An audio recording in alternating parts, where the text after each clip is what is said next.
Здравствуйте, дорогие друзья!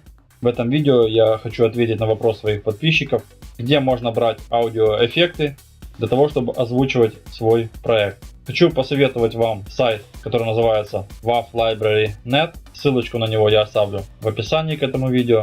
На этом сайте собрана огромная медиатека различных звуков и эффектов. Здесь они разбиты как по алфавиту, так и по различным категориям.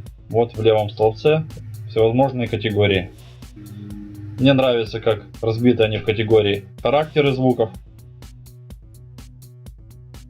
Выбираем здесь характер звука, например, стекло.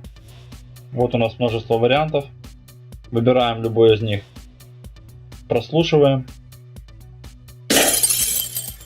После этого нажимаем перейти к загрузке файла. И нажимаем скачать. Здесь еще раз нажимаем скачать. Здесь в окошечке у нас началась загрузка. Все очень просто. Звуки все качественные. Особенно радует огромное разнообразие звуков на этом сайте. Поэтому пользуйтесь на здоровье. Я думаю, этот сайт станет вашим надежным помощником. Если видео было вам полезным, пишите комментарии, ставьте лайки и подписывайтесь на канал.